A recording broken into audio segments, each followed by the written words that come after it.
오늘 저는 사도행전 8장 35절에서 39절까지의 말씀을 가지고 한 영혼을 향한 하나님의 마음이라는 제목으로 여러분과 함께 은혜 나누기 원합니다. 전도축제라는 말이 어떤 분에게는 설레임과 기대가 되지만 또 어떤 분들에게는 부담이 되기도 할 것입니다. 왜냐하면 우리가 보통 전도를 생각할 때 내가 전도를 잘할 수 있을까? 이거 우리가 전도했는데 거절당하면 어떡하지? 라는 그런 생각이 들기 때문이라는 것입니다. 그런데 지난 시간에도 우리가 나누었던 내용이 무엇이냐? 우리가 왜 전도를 하는지를 우리가 생각해 봐야 한다는 것입니다. 여러분, 하나님께서 가장 기뻐하시는 것이 무엇이냐? 바로 영혼 구원입니다. 하나님께서 그래서 우리를 너무 사랑하셔서 우리를 구원해 주셨어요. 우리를 벌써 구원해 주셨다는 말은 무슨 말이냐? 우리를 천국 백성 삼아 주셨다는 것입니다. 우리에게 벌써 천국 시민권을 주셨는데 우리를 바로 천국에 안 데려가시고 우리를 이 땅에 이렇게 두신 이유가 있다는 것입니다. 우리 구원받았으면 천국 가면 우리 생각에는 제일 좋잖아요. 그죠? 근데 우리는 여러분 천국 갑니다. 예수님을 내 구주로 영접한 모든 사람은 천국 간다는 것입니다. 우리 천국 가는데 하나님께서 우리를 이 땅에 두신 이유가 있다니까요. 그 이유가 무엇이냐? 하나님의 마음을 우리가 알아서 그 죽어가는 영혼들을 구하기 위해서 우리를 이 땅에 두셨다는 것입니다. 그래서 막 전도 축제 한다 막 이렇게 하면은 그냥 막 벌써 이게 한숨부터 쉬시는 분이 이렇게 계시는데 막 한숨부터 쉬면서 그냥 막 얼굴이 벌써 찌그러져요. 그러면서 이거를 왜 하는 건지 잘 모르겠다라고 생각하는 분이 있으실 수 있습니다. 그런데 여러분, 지난주에도 제가 말씀드렸지만 멈출 수 있는 일이 아니라는 것입니다. 왜 그렇습니까? 그것이 바로 우리 교회의 존재 목적이라는 것입니다. 우리 교회의 사명이기 때문에 우리가 그것을 멈출 수가 없다는 것입니다. 여러분, 시계가 있잖아요. 시계의 목적이 무엇입니까? 시계의 목적은 정확한 시간을 알려주는 것이 목적입니다. 그런데 시계가 그 정확한 시간을 못 알려주면 어떻게 되냐? 시계는 쓸모 없어진다는 것입니다. 여러분, 이것이 바로 교회의 목적이라는 것입니다. 그렇기 때문에 멈출 수가 없는 것입니다. 그래서 예수님도 그 천국으로 승천하시기 전에 정말 가장 중요한 그 말씀을 우리에게 해주셨습니다. 예수님의 유언 같은 그 말이 무엇이냐? 그것이 바로 지상 명령인데 너희는 가서 모든 민족으로 예수님의 제자를 삼으라는 것입니다. 그것이 예수님의 정말 그 바람이요. 예수님께서 이 땅에 오셔서 그 제자들을 삼아주신 그 이유가 바로 이것이라는 것입니다. 그래서 전도는 단순히 우리가 마음 내키면 하고 내키지 않으면 안 하고 그런 게 아니라는 것입니다. 우리에게 이성으로 이해가 되지 않더라도 주님께서 말씀하셨기 때문에 순종하는 것입니다. 이것을 잘 설명해 주는 비유가 바로 달란트 비유입니다. 달란트 비유. 달란트 비유를 보면 주인이 나오는데 주인이 이제 먼 길을 떠나면서 종들을 불러서 종들에게 달란트를 나눠줍니다. 당시에 달란트는 뭐냐면은 금을 세는 단위를 달란트라고 하였습니다. 그래서 달란트를 나눠주는데 어떤 종에게는 5달란트를 주고 어떤 종에게는 2달란트를 주고 어떤 종에게는 1달란트를 줬다는 겁니다. 근데 그것도 주인이 볼 때 각자의 분량대로 나눠준 것입니다. 그래가지고 먼 길을 갔다가 돌아왔어요. 돌아와서는 그것을 정산했는데 5달란트 받은 사람은 5달란트를 더 남겨서 주인에게 10달란트를 가지고 왔습니다. 2달란트 받은 사람도 2달란트를 더 남겨서 4달란트를 가지고 주인한테 왔다는 것입니다. 그런데 1달란트 너 보자, 정산해보자 라고 했는데 1달란트 받은 사람이 땅을 파더니 그거서 이거 주신 1달란트 그대로 갖고 왔습니다 라고 했더니 이 악하고 게으른 종아 하면서 꾸중을 들었다는 것입니다. 여러분, 주인이 이렇게 말한 이유가 무엇이냐? 주인이 그 귀한 달란트를 그 오랜 시간 동안 그 종에게 줬음에도 불구하고 그 종은 그 달란트를 하나도 사용하지 않고 그냥 땅에 묻어두었기 때문이라는 것입니다. 여러분, 하나님께서 우리의 삶을 반드시 축복해 주십니다. 우리의 삶을 축복해 주셨어요. 우리의 삶을 계속 축복해 주십니다. 왜 그러냐? 지금 이 달란트 비유에서 얘기하는 것처럼 하나님께서는 그 종들에게 그 달란트를 분명히 나눠주신다는 것입니다. 물론 그게 조금 다를 수는 있어요. 다를 수는 있지만 분명한 건 하나님께서 우리에게 달란트를 주신다는 겁니다. 하나님께서 우리에게 복을 반드시 주신다는 겁니다. 엄밀히 따지면 주시는 게 아니고 우리에게 맡겨주시는 거예요. 지금 여기 달란트 비유처럼 우리에게 맡겨주시는 겁니다. 여러분, 우린 정말 복받은 사람입니다. 우리가 구원받았다는 것만으로도 우리가 엄청나게 복을 받은 사람이라는 것입니다. 뿐만 아니라 하나님께서 우리의 삶을 돌아보면 하나님께서 정말 우리에게 준 것이 많다니까요. 우리에게 재능도 주시고, 건강도 주시고, 시간도 주시고, 물질도 주시고, 지식도 주시고, 교회를 주셨습니다. 하나님께서 이렇게 주신 복이 많은데 왜 하나님께서 우리에게 이런 복을 주셨는지를 우리가 잘 알아야 된다는 것입니다. 그것은 하나님께서 우리에게 맡겨신 건데 우리가 하나님의 나라와 의를 위해서 살라고 이 땅 가운데서 하나님의 그 뜻을 따라 살려고 하나님께서 주셨다는 것입니다. 하나님의 그 뜻이 무엇이냐? 바로 영혼 구원인 것입니다. 그것을 위해서 살라고 우리에게 복을 주시고 지금도 계속 내려주십니다. 우리에게 끊임없이 복을 내려주시는데 그 이유가 그 주님의 일을 위해 살라고 우리에게 주셨다는 것입니다. 그리고 우리가 하나님께서 가장 기뻐하시는 영혼 구원을 위해 살아갈 때 성경은 뭐라고 기록하냐? 마태복음 6장 33절입니다. 같이 읽겠습니다. 시작.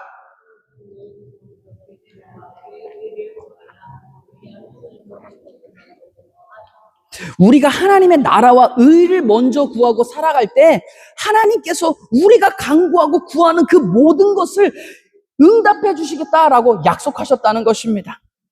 우리가 하나님이 가장 기뻐하시는 영혼 구원을 위해 살아갈 때 하나님은 우리를 위해 일하시겠다, 그런 말인 것입니다. 우리가 하나님을 위해 일어갈 때 하나님은 우리를 위해서 일해 주시겠다라는 것입니다. 그리고 우리의 모든 기도에 응답해 주실 줄 믿습니다.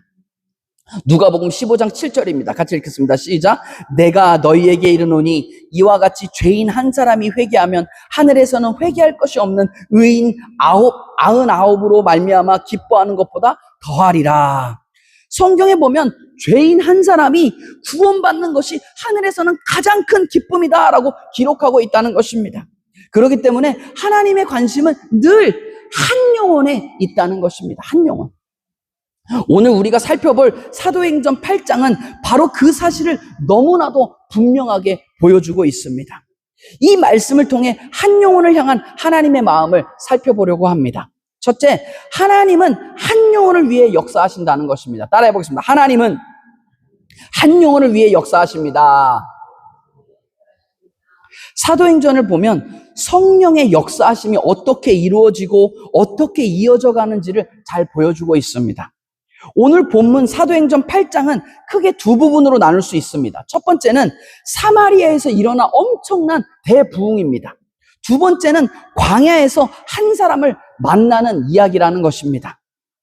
사도행전의 내용을 보면 예수님의 제자들이 성령을 마가다라방에서 성령 받고 막 뛰쳐나가가지고 예수님이 정말 메시아다, 그리고 그 복음을 전할 때에 한 번에 막 3,000명이 전도되고 5,000명이 전도되면서 당시 예루살렘 교회가 막 폭발적으로 부흥하게 됩니다. 생각해보세요. 3,000명이 막 전도되어 오고 5,000명이 전도되어 오니까 그 예루살렘 교회가 얼마나 막 폭발적으로 부흥하게 됐겠어요. 그런데 그와 동시에 예루살렘 교회를 향한 핍박도 엄청났다는 것입니다. 주위에 그 기득권자, 그 종교 지도자들이라고 하는 사람들이 그 교회를 엄청 핍박하기 시작합니다. 그 핍박에 앞장섰던 사람이 누구냐? 바로 사울이라는 사람이었습니다. 사울. 나중에 뭐 예수 믿고 이 사람도 바울이라고 이름을 바꾸는데, 어쨌든 이 사울이라는 사람을 필두로 그냥 막 길거리에서 복음을 전하고 있는 스데반 집사를 돌로 쳐 죽이는 그런 일이 발생합니다. 이 사건 이후로 이스라엘 교회를 향한 엄청난 박해가 시작되었다는 것입니다. 이렇게 엄청난 박해가 시작되니까 이 이스라엘 교회가 뿔뿔이 흩어지게 됩니다. 뿔뿔이 흩어지는데 그때 예루살렘 교회가 폭발적으로 부흥하면서 교회에 사람이 많으면 일손이 많이 필요하잖아요. 행정도 담당하고 뭐 이렇게 봉사할 일손들이 필요해서 교회에서 7 성령이 충만한 7 집사를 이렇게 임명합니다. 그 중에 한 명이 지금 순교당한 스데반 집사였고, 또 한 명이 빌립 집사라는 사람입니다. 빌립 집사. 이 빌립 집사가 이스라엘 그 교회, 예루살렘 교회가 핍박을 당하니까 이 사람은 어디로 가냐? 사마리아라는 지역으로 가서 그곳에서 열심히 복음을 전도합니다. 복음을 전도하면서 그곳에서 어떤 일이 있었냐? 귀신 들린 사람이 많았는데 그 귀신 들린 사람들이 귀신을 다 쫓아냈어요. 예수의 이름으로 다 쫓아내버렸어요. 그리고 많은 병자들을 고쳤다 성경은 기록합니다. 사도행전 8장 6절에서 8절입니다. 무리가 빌립의 말도 듣고 행하는 표적도 보고 한 마음으로 그가 하는 말을 따르더라. 많은 사람에게 붙었던 더러운 귀신들이 크게 소리를 지르며 나가고 또 많은 중풍병자와 못 걷는 사람이 나으니 그 성에 큰 기쁨이 있더라라고 기록한다는 것입니다. 여러분, 복음이 들어가면 기쁨이 나타나는 것입니다. 여러분, 이렇게 사람이 예수님을 만나게 되면 그 인생이 바뀌게 된다는 것입니다. 죄의 짐을 내려놓게 되고 인생 가운데 절망과 슬픔이 변하여 기쁨이 되는 것입니다. 그렇게 사마리아 전체에 기쁨이 가득하였다 성경은 기록하고 있습니다. 그리고 사마리아에 엄청난 부흥이 일어납니다. 그런데 이렇게 엄청난 부흥을 일으키게 된 장본인인 빌립 집사에게 성령님이 바로 이렇게 말씀하십니다. 사도행전 26장입니다. 같이 읽겠습니다. 시작. 주의 사자가 빌립에게 말하여 이르되 일어나서 남쪽으로 향하여 예루살렘에 가사로 내려가는 길까지 가라 하니 그 길은 광야라 라고 기록합니다. 성령님이 이 빌립더러 이제 지금 한창 부흥이 일어나고 있는 그 사마리아 교회를 떠나서 남쪽 가사로 가라 라고 명하셨다는 것입니다. 근데 여기 성경에서 가사라고 하는 지역이 어디냐? 요즘 중동 가면 전쟁 계속 일어나는 가자지구 있죠. 가자지구. 많이 들어보죠? 거기 똑같은 곳입니다. 그 가사. 성경에 나온 가사라는 게 지금 뉴스에서 많이 나온 가자지구랑 똑같은 곳입니다. 어쨌든 그곳으로 가라라고 하는데 성경은 그곳을 뭐라고 묘사하냐? 그곳은 광야다라고 묘사하고 있다는 것입니다. 여러분, 광야가 어떤 곳입니까? 광야는 황망한 곳입니다. 사람도 살지 않고 먹을 것도 없고 물도 없는 그런 곳이 바로 광야라는 것입니다. 그런데 성령님께서 지금 사마리아 지역에서 엄청 열심히 사역을 하고 있고 그 사역으로 말미암아 엄청나게 부흥하게 된 이 사마리아 교회를 떠나서 지금 광야로 가라고 빌립에게 명하셨다는 것입니다. 빌립의 입장에서도 생각해 보세요. 지금 사마리아에 엄청난 부흥이 일어나고 있는데 지금 사람들이 막 끊임없이 몰려들고 있는데 지금 여기를 떠나서 아무도 없는 그 광야로 가라고 하시니까 그게 이해가 되지 않았을 것입니다. 이해가 되지 않는 겁니다. 그럼에도 불구하고 빌립은 그 성령님의 말씀에 순종합니다. 그런데 그 순종해서 그 광야에 가니까 거기에 누가 있었냐? 복음을 기다리는 한 사람이 있었다는 것입니다. 사도행전 8장 27절 같이 읽겠습니다. 시작. 일어나 가서 보니 에디오피아 사람 곧 에디오피아 여왕 간다게의 모든 국고를 맡은 관리인 네시가 예배하러 예루살렘에 왔다가 라고 기록합니다. 그 황망한 광야에 가보니까 한 사람이 있었는데 그게 누구냐? 바로 에디오피아 사람 곧 여왕 간다게의 모든 국고를 맡고 있는 관리인 네시가 거기 있었다라고 성경은 기록하고 있습니다. 근데 여기서 우리는 하나님의 마음을 보게 됩니다. 하나님은 지금 수천 명이 모여있는 그 사마리아의 부흥의 현장을 떠나서 광야에 있는 이 한 사람을 위해서 그 빌립 집사를 보내셨다는 것입니다. 물론 수천 명이 모여서 예배드리고 있는 그 사마리아도 중요하지만 하나님께로서는 광야에 있는 그 한 영혼을 더 중요하게 보셨다는 것입니다. 우리가 위에서 읽은 누가복음 15장 7절을 같이 한번 다시 읽겠습니다. 시작. 내가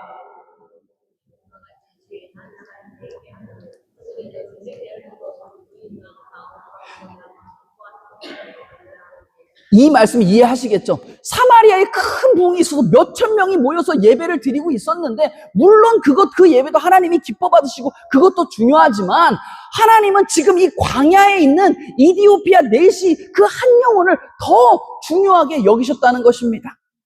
그래서 그 빌립 집사를 광야로 보내십니다. 여러분, 근데 이 말씀이 이해가 되십니까? 하나님의 마음은 한 영혼에 있다는 것입니다. 그러니까 전도가 사람들 많이 모여야만 의미가 있는 게 아니라 하나님의 입장에서는 한 영혼을 위해서도 전도자를 광야에까지 보내신다는 것입니다. 하나님께로서는 그 한 영혼이 중요하기 때문인 것입니다.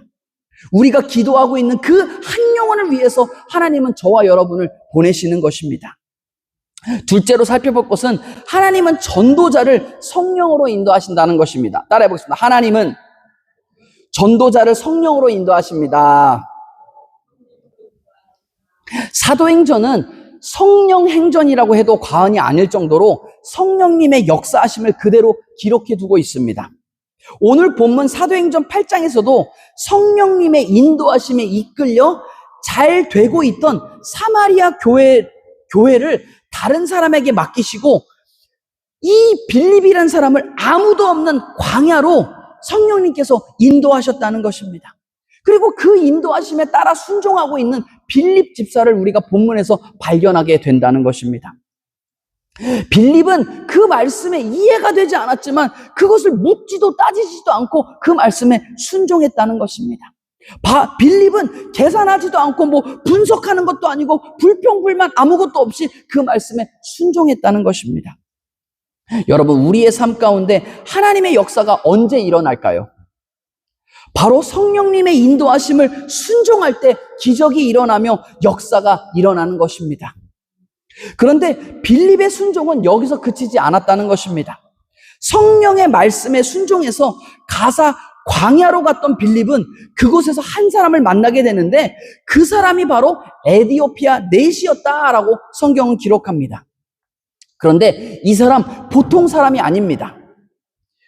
여기서 잠깐, 여러분 에디오피아가 무슨 뜻인지 아십니까? 에디오피아? 나라 이름 에디오피아 많이 들어보셨죠? 에디오피아가 무슨 뜻이냐? 제가 조사를 해봤습니다. 에디오피아는 고대 그리스어입니다. 그리스어. 지금도 뭐 똑같은데 그리스어인데 그리스어로 태양의 얼굴이 검게 그을린 사람이라는 그런 뜻입니다. 그러니까 태양의 피부가 검게 탄 흑인을 지칭하는 그런 말이었습니다. 고대 그리스 사람들은 이집트 남쪽에 사는 이런 흑인 민족들을 통틀어서 에디오피아라고 불렀다는 것입니다. 그런데 그 고대 그리스 사람들, 더 나아가 이 헬라 문화에 지대한 영향을 받았던 로마 제국의 사람들은 이 에디오피아를 이집트 남쪽의 지역으로, 전체적인 어떤 지형으로 지칭하였다는 것입니다. 그리고 이곳을 세상의 남쪽 끝이다라고 믿고 있었습니다. 그래서 사도행전에 보면은 너희가 성령을 받으면 예루살렘과 사마리아와 땅끝까지 이르러 복음을 전한다, 뭐 그런 말씀이 있잖아요. 그래서 이때 당시에 사람들은 그 땅끝까지 복음이 전달되는 말이 이 에디오피아를 땅끝으로 여겼기 때문에 거기까지 전달되는 말로 여겼다는 것입니다. 물론 이게 나중에 하면은 이게 뭐 맞는 말이기도 하고 일부는 맞고 일부는 조금 뭐 틀린 말이기도 한데 어쨌든 그 세상 끝날까지 전달되는 말씀이 있었기 때문에 그 말씀이 여기까지 전달되었다라는 것입니다. 그런데 나중에 더 말씀드리겠습니다만은 이 에디오피아라는, 당시 이 사람들이 에디오피아라고 불렀다는 이 곳은 당시 구스 제국이었습니다. 거기도 왕권을 가지고 있는 한 큰 나라였다는 것입니다. 이 성경에 보면은 그 모세가 아내를 취하는데 어디서 아내를 취하냐? 구스 여인을 취했다라고 이게 성경에 나오잖아요. 구스 여인. 그게 여기예요, 여기. 구스 제국. 구스 여인을 그러니까 그 흑인 여인을 취했다는 거예요. 흑인 여인. 에디오피아 다 얼굴이 까만 사람이라고 나타냈어요. 그래서 막 그거 가지고는 그 형 아론하고 누나 미리암이 왜 구스에서 아내를 취했냐고 막 뭐라고 하다가 문둥병이 막 났다는 그 내용이 성경이 그대로 기록하는데, 어쨌든 그 지역이 피부가 검은 사람들이 사는 곳, 그 지역, 그곳을 즉 에디오피아라고 불렀다는 것입니다. 피가 되고 살이 되는 깨알 상식이었습니다. 여러분 보세요. 저도 이렇게 여러분 성경 지식과 이해를 돕기 위해서 나름 열심히 숙제를 하고 있습니다. 그죠? 저 밥값 잘하고 있죠? 네. 빌립이 성령님의 말씀에 순종해서 광야로 가보니까 이 에디오피아 내시가 있었다는 것입니다. 그런데 이 사람은 보통 사람이 아니었습니다. 물론 성경에서 에디오피아 넷이라고 하니까 우리나라 사람들은 넷이 하면 어떻게 떠올립니까? 이렇게 하고 중전마마 납시오 뭐 이런 사람들, 맨날 이렇게 약간 남자 구실 못하는 그런 사람들. 그래서 막 우리나라 사람들은 그 무시해요. 내시를 잘 이렇게 약간 천대하고 약간 무시합니다. 왕의 시중 드는 사람, 그리고 서열이 굉장히 낮은 사람으로 내시를 생각하고 그런 개념을 떠올린다는 것입니다. 그런데 에디오피아에서의 내시는 그런 하인의 개념을 뜻하는 게 아닙니다. 오히려 고위 관직자를 뜻하는 그런 직책이었다는 것입니다. 오늘 본문에서도 뭐라고 하냐? 에디오피아 여왕 간다게의 모든 국고를 맡은 관리였다라고 기록한다는 것입니다. 그러니까 이걸 오늘날로 하면 뭐냐? 이 사람은 한 나라의 기획재정부 또는 뭐 재무부 장관 그 정도 되는 그 동시에 맡은 그런 정도의 수준의 사람입니다. 그러니까 한 나라의 총리급 그런 인사였다는 것입니다. 그리고 이 사람이 정말 높은 고위관직이었다는 것을 더 알 수 있는 부분이 이 사람이 지금 예루살렘으로 왔다가 다시 에디오피아로 돌아가고 있는 길인데 이 사람이 어떻게 이동했다 그러냐? 수레를 타고 이동했다라고 성경은 기록한다는 것입니다. 여러분 옛날에도 우리 사극이나 뭐 드라마 이런 거 보면은 그 수레 타고 가는 사람 유일하게 누구예요? 우리나라에서도 왕밖에 안 태워줘요, 왕밖에. 근데 이 사람이 또 얼마나 높은 계급이었으면 그 수레를 끌고서는 이 사람 계속 그 수레에만 더 타고서는 먼 길, 엄청 먼 길에 여러분 아프리카 거기 에디오피아에서 지금 예루살렘까지 왔다 가는 그 길이 비행기 타고도 몇 시간 걸리는 길인데 그 먼 길을 수레 타고 왔다 갔다 했다는 겁니다. 그러니까 이 사람이 얼마나 높은 고위 관리자였는지 아시겠죠? 어쨌든 굉장히 평범한 사람이 아니고 고위급 인사였다는 것입니다. 빌립이 광야에서 그런 사람을 만났다는 건데 그 사람을 만나고서는 성령님이 빌립에게 뭐라고 하시냐? 사도행전 8장 29절입니다. 같이 읽겠습니다. 시작.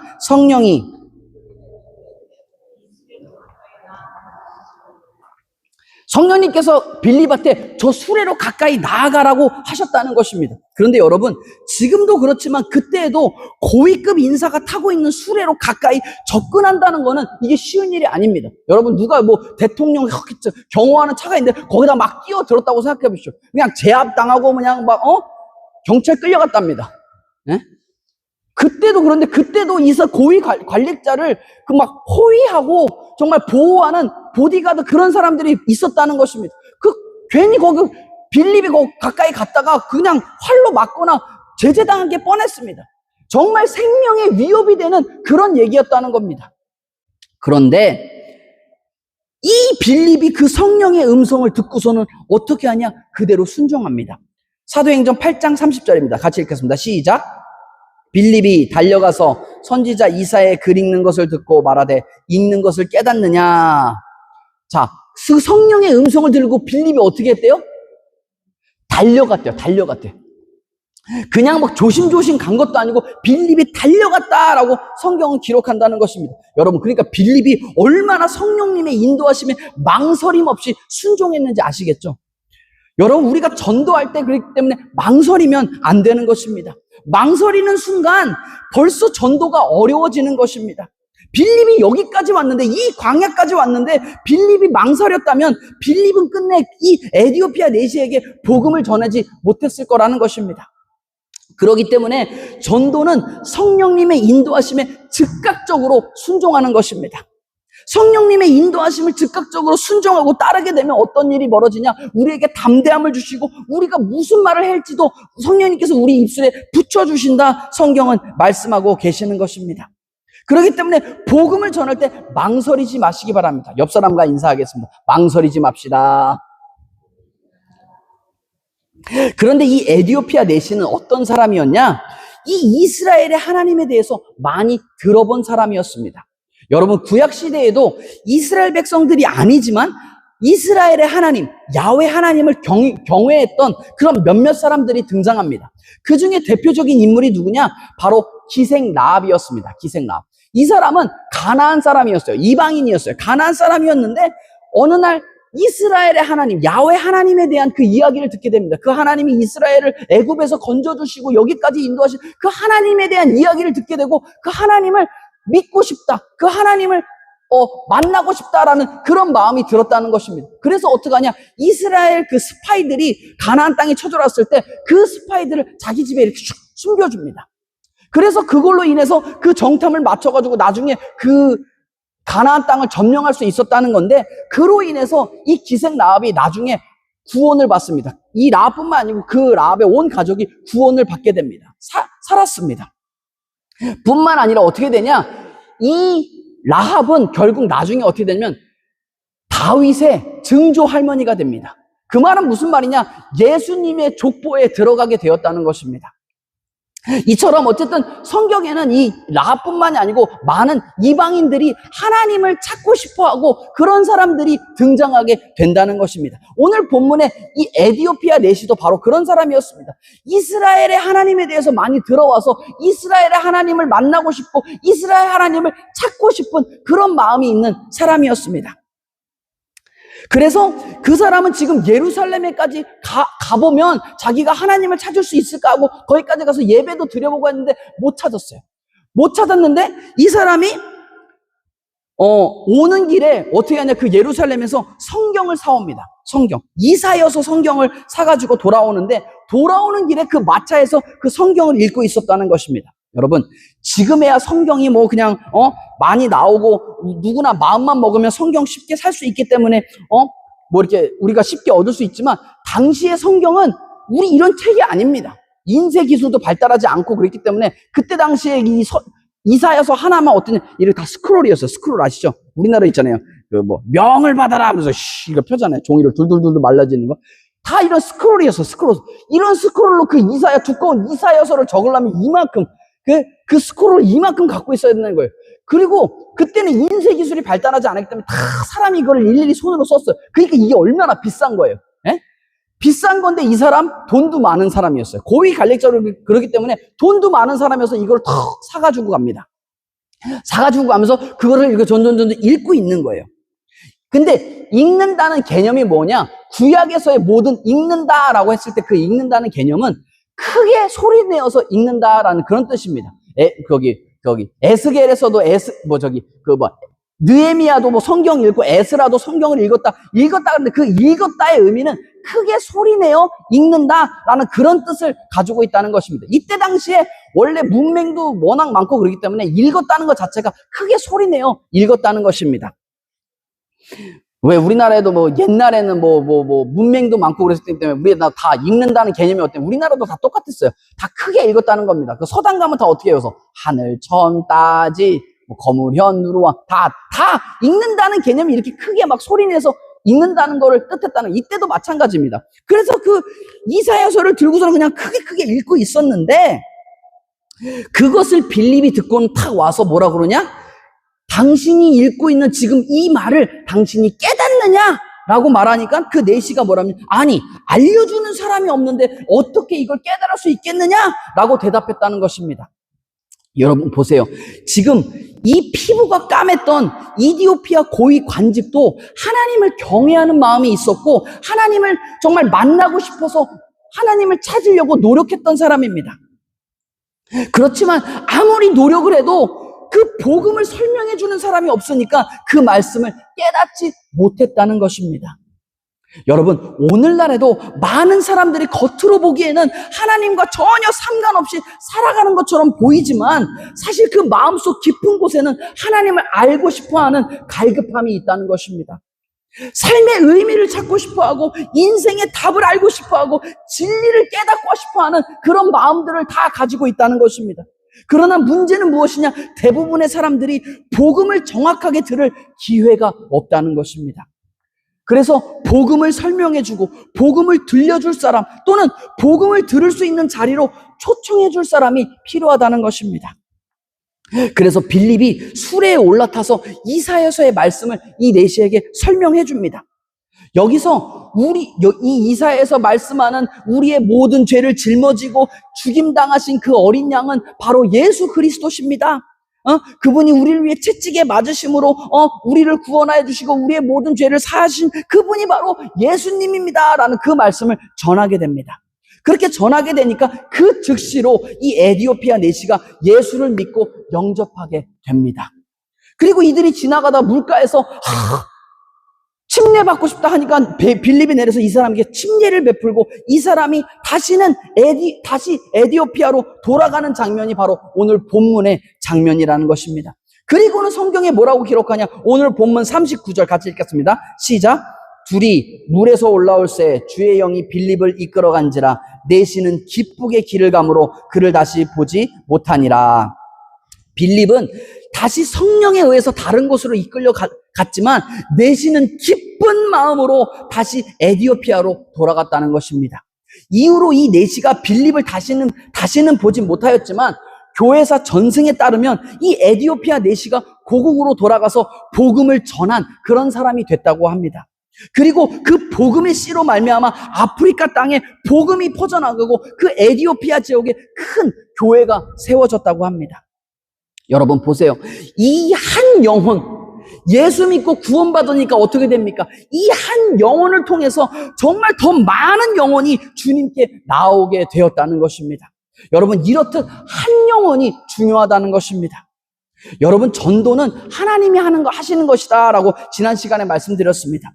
우리는 뭐냐? 우리는 그냥 그 일에 순종하고 동참할 뿐이라는 것입니다.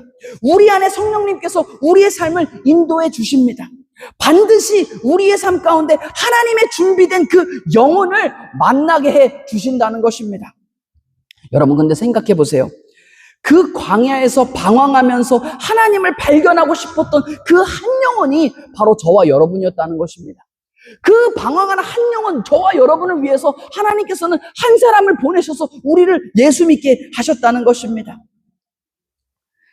이 광야에 있던 하나님을 발견하고 싶었던 이 에디오피아 내시에게 하나님은 빌립을 거기까지 그 광야에까지 보내셔서 그가 예수님을 영접할 수 있도록 해 주셨다는 것입니다. 또한 그 한 사람으로 인해서 정말 아프리카 땅에 많은 사람들이 복음을 듣고 예수님을 영접하게 되는 그런 구원의 역사가, 놀라운 구원의 역사가 이어지게 되었다는 것입니다.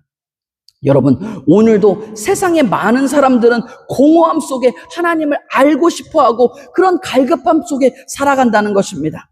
하나님을 찾고 있는 그들에게 하나님께서는 우리를 보내셔서 그 한 영혼을 만나게 해 주시는 것입니다.